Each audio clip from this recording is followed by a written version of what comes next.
बहुत बहुत बधाइयां महाराज। जन्माष्टमी का भी पर्व है, तो आप सभी को अभी से भगवान कृष्ण के जन्म महोत्सव की बहुत बहुत बधाई। जन्माष्टमी और भगवान कृष्ण का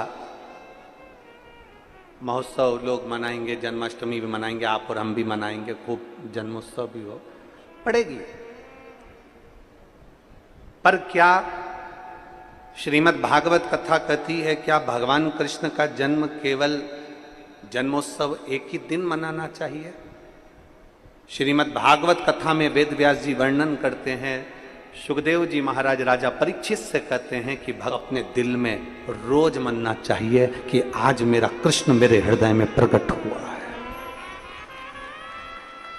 आज मेरा कृष्ण मेरे हृदय में प्रकट हुआ है, आज मेरा कृष्ण मेरे नगर में प्रकट हुआ है, आज मेरा कृष्ण मेरी रोमावली में प्रकट हुआ है, आज मेरा कृष्ण मेरी चित्तवृत्ति में प्रकट हुआ है, आज मेरा कृष्ण मेरे नैनों में प्रकट हुआ है, आज मेरा कृष्ण मेरी श्रवण शक्ति में प्रकट हुआ है, आज मेरा कृष्ण मेरी श्वासों में प्रकट हुआ है, आज मेरा कृष्ण मेरे हृदय में, मेरी चित्त में, मेरी वृत्ति में प्रकट हुआ। केवल साल में एक दिन भगवान कृष्ण का जन्मोत्सव नहीं, रोज प्रतिदिन अपने भीतर भगवान के प्रागट्य का जन्मोत्सव होना चाहिए। उसी तरह लोग कहते हैं कि सावन का महीना है तो मुझे मंदिर जाना है, सावन का महीना है तो मुझे त्रिपुंड लगाना है, सावन का महीना है तो मुझे शंकर का गुणगान करना ना। प्रतिदिन, प्रत्येक घड़ी, प्रत्येक पल, प्रत्येक क्षण भगवान शिव को समर्पित होना चाहिए, प्रत्येक पल। तो शास्त्र कह रहा है कभी भी मंदिर में, यहां तक शास्त्र कहता है आपके घर में आप भगवान का दर्शन कर रहे हो तो भगवान का दर्शन करते समय में भी आपके नेत्र बंद नहीं होना चाहिए, नैन मिलाइए। आपको पहले भी कथा में 5 दर्शन कहे, कितने दर्शन? 5। पहला दर्शन है भगवान के चरण का, दूसरा दर्शन है भगवान की नाभि का, तीसरा दर्शन है भगवान के वक्षस्थल का, चौथा दर्शन है भगवान की शिखा का, और 5वां दर्शन है भगवान के नयन का। ये 5 दर्शन है। इन 5 दर्शन में सबसे पहला दर्शन है भगवान के, जम के बोलिए, चरण का। आखिरी का जो दर्शन कहा गया है वो 5वां जो दर्शन है वो भगवान के नयन का दर्शन, कि भगवान से नैन मिलाइए। नेत्र बंद कर कर नहीं बैठना, जो नेत्र बंद कर कर बैठे, भागवत कहती है साधना वो है जो परमात्मा की भक्ति को, भगवान के मुखाग्रविंद को, कि तेरे नयनों को मैं निहारती रहूं, तेरे मुखड़े को मैं देखती रहूं और तेरे ही नैनों में मैं समाहित होती चली जाऊं, वो साधना है, वो दर्शन है, वो दर्शन की मूलता है महाराज। वो साधना, वो दर्शन की मूलता है। नेत्र बंद कर कर बैठने से भगवान नहीं मिलता। भगवान कृष्ण कह रहे हैं ब्रजवासियों, तुम हाथ जोड़कर बैठे हो, नेत्र बंद करके बैठे हो, तो क्या भगवान मिलेगा? ऐसे भगवान नहीं मिलने वाला। भगवान को पाने का सबसे सुंदर तरीका है, भगवान की भक्ति को धारण करो, हृदय में उतारिए, चित्त चिदानंद वृत्ति में उतारिए। भगवान हिंदू धर्म में मूर्ति की पूजन बताइए, तो मूर्ति की पूजन क्यों बताई? कि सामने मूर्ति होगी, तुम उससे नैन मिलाते रहोगे, परमात्मा तुम्हारे भीतर जाता रहेगा और तुम परमात्मा के भीतर जाते रहोगे। मूर्ति की पूजन इसलिए हिंदू धर्म में प्रथमता में वर्णित करी गई है महाराज।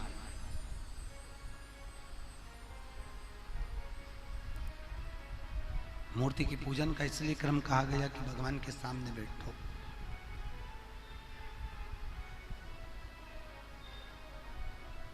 वो गीत गाते हैं ना, आ बैठ मेरे पास तुझे देखता रहूं, ना मैं कुछ कहूं ना तू कुछ कह। भगवान के मंदिर में कहा नहीं जाता, भगवान के मंदिर में पहुंचकर भगवान की मूरत के सामने खड़े रहकर, भगवान की मूरत के सामने बैठकर भगवान को देखा जाता है। भगवान आपको देखे और आप भगवान को देखें, बस यही निर्मल भक्ति का प्रतिबिंब बिंदु है।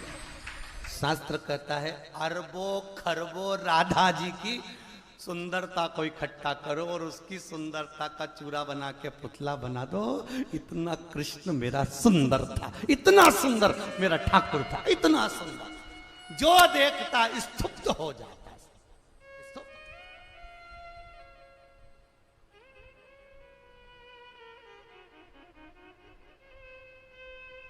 फिर वही वाली बात आ गई, लुट गई रे सांवरिया भाई फिर आके तेरी जती पुरानी फिर लुट गई। इतनी सुंदर, बहुत सुंदर। तेरे नैन बड़े मतवाले मटके हैं प्यारे प्यारे, तेरे नैनों की मटकनिया पे बलहार प्यारे जो, बलहार प्यारे जो। तेरे बाल बड़े घुंघराले जैसे बादल काले काले, तेरे केशों की उलझनिया पे बलहार। लोग कहते हैं भगवान दुबले पतले थे, दुबले पतले नहीं थे, कपड़े तो सिले हुए पहनते ही नहीं था। मैया ने नीचे एक झबला ऐसा बनाया था जिसमें नीचे सोने की चेन लटकती थी, उसमें घुंघरू लटकते थे, और जंगा छोटी छोटी ऐसी मोटी मोटी, पाँव में कड़ला, हाथ में सुंदर काले मोती और सोने के मोती की पहुंची, गले में माला, बड़ा बड़ा आंख, आंख में भी सुरमा, सुरमा में भी एक आंख का सुरमा पूरा बिल्ला जैसा, एक सही रहता था, एक हमेशा बिगाड़ लेता था, रोता था तो एक ही मलता था, बिल्ला जैसा हो जाता। चुटैया, चुटैया में मोती लटक रहा है, मोती को पकड़ के मुंह में ले लिया, और किसी ने कहा कन्हैया भाग, और ऐसा ठुम ठुम ठुम ठुम भागे जहां लुढ़क जाए तो कहीं गाय अपने बछड़े को दूध पिला रही हो वहीं जाके छुप जाए, और गाय के बछड़े को चिमटी खोड़ के भगा दे और खुद थन को मुंह में लेके चूसता रहे, और इसका भाई इसको ढूंढता रहे गया का, मालूम पड़े गैया के नीचे सोरिया, दो ने हाथ पकड़े, दो ने पांव पकड़े, टामाटोली कारी, आलकी की पालकी, जय कन्हैया लाल की। ब्रह्मा जी मन में सोच रहे ये देवता ओंधा लटका है, शुद्धता नहीं।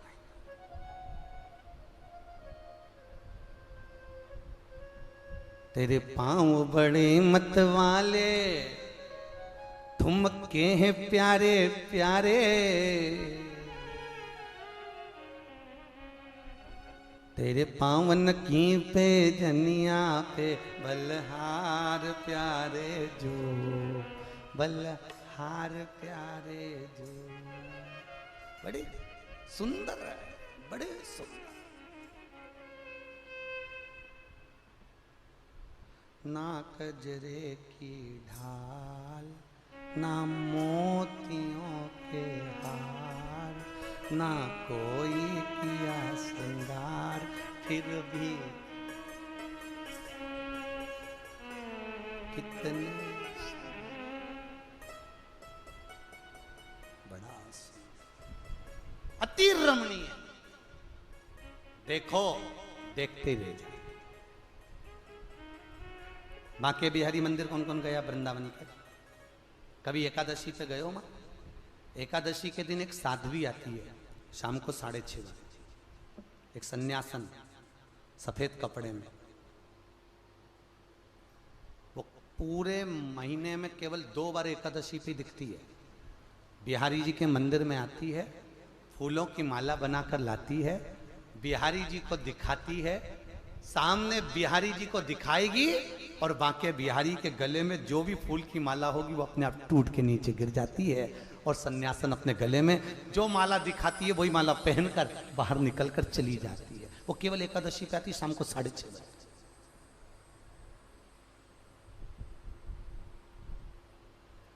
अब क्यों टूट रही माला? क्योंकि भगवान को जो सन्यासन निहार रही है वो भगवान को देखकर कुछ तो टोना मार कर जा रही है। अरे कौन सी न मार दौरी टोना, मेरो मचले शाम सलोना, दूध न पीवे काना दैया न खावे,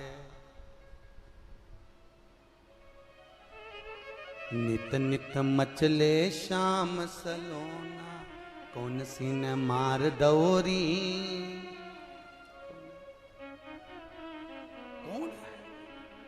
भगवान की प्रीति में।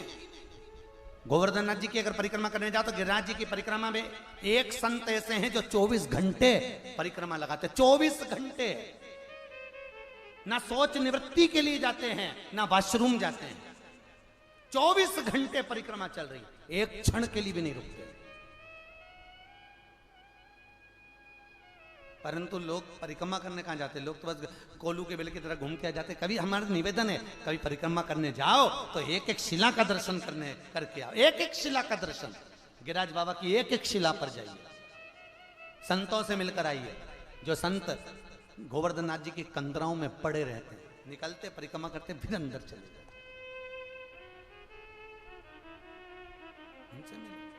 अब सब हाथ जोड़कर बैठे हैं। गोवर्धन नाथ जी प्रकट कहां हुए? नहीं हुए प्रकट,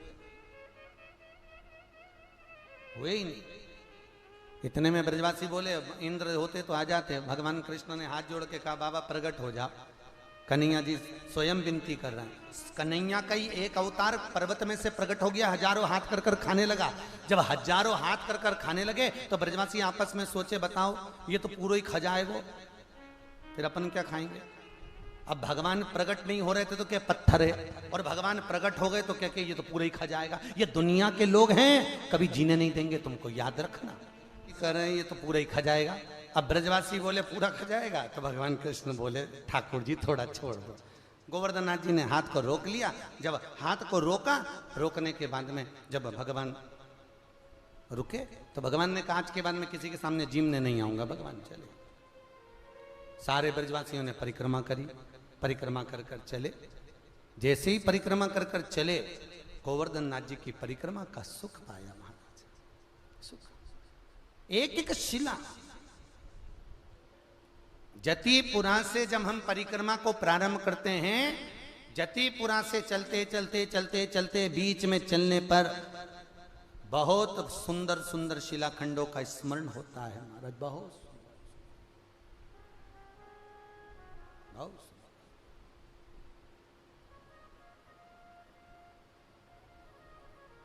और आपका जो भाव है वो गोवर्धन नाथ जी के प्रति समर्पित कर परिक्रमा जब भी करो, बड़ी अलमस्ती में धीरे धीरे गिरिराज जी का स्मरण करते करते।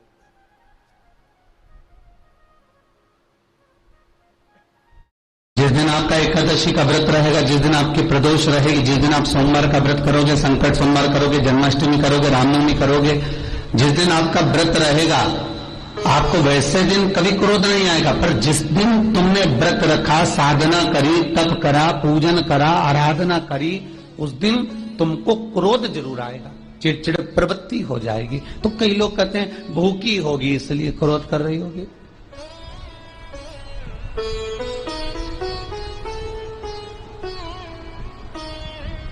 कई लोग कहते हैं कि भूख लग रही होगी इसलिए चिड़चिड़ प्रवृत्ति हो गई होगी। नहीं नहीं भाई, भूख से उसका कोई ताल्लुक नहीं है, क्योंकि रोज कोई जरूरी है कि वो इतना खाती हो कि नहीं खाती हो। कभी कभी तो दिन भर भूखी रह जाए तो भी क्रोध नहीं है। उसका कारण केवल इतना सा है कि उसका जो भजन का तेज पुंज है, उसके भजन का जो तप साधना है, वो इतनी प्रबल हो जाती है कि देवताओं को, इंद्र को बोलना पड़ता है कि इंद्र इसने 16 सोमवार कर लिए, इंद्र इसने मंगलवार कर लिए, इंद्र इसने ये व्रत पूरे कर लिए, और अगर इसके व्रत ये पूरे हो जाएंगे तो वर देने के लिए जाना पड़ेगा। अगर इसके व्रत पूरे हो गए तो आशीर्वाद देने के लिए जाना पड़ेगा। इसके व्रतों को खंडित कर दिया जाए। तो व्रत को खंडित करने का सबसे सुंदर तरीका देवताओं के पास है कि जिस दिन व्रत हो, 2-3 व्रत अच्छे निकलते हैं और एक व्रत में इतना क्रोध आ जाता है कि सारा करा धरा पानी फिर जाता है। देवता क्रोध दिलाते हैं। फिर क्या करना? तो शास्त्र कहता है कि जिस दिन आपका व्रत है उस दिन एक काम जरूर करना कि भगवान का मंत्र जाप कर कर, भगवान का स्मरण कर कर, कटोरी में जल लेकर, पात्र में जो जल रखा हो, पूजन पाठ करते समय, स्मरण करते समय वो जल का पान अवश्य करें।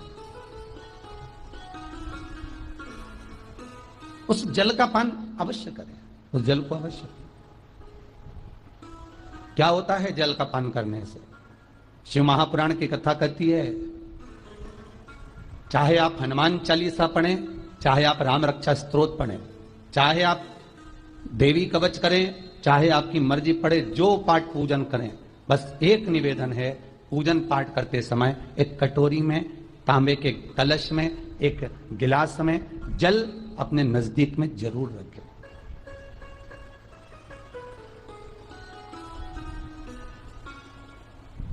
क्या होगा उससे? आप जितना पाठ करेंगे, आप जितना पूजन कर रहे हैं, आप जितनी आराधना कर रहे हैं, आप जितनी साधना कर रहे हैं, आप जितना तप कर रहे हैं, आप जितना हनुमान चालीसा, दुर्गा चालीसा, राम रक्षा स्तोत्र, यमुना अष्टक, गोवर्धन चालीसा, जो भी आप जप रहे हैं, जो भी आप सर्वोत्तम जी का पाठ करें, आप जिस भी पाठ को कर रहे हैं, उस पाठ को करते समय अगर जल तुम्हारे पास में रखा हुआ है तो तुमने जब पाठ किया तो उसका जो तात्विक अंश है वो जल के अंदर जाएगा, और वो जल जब हम ग्रहण करेंगे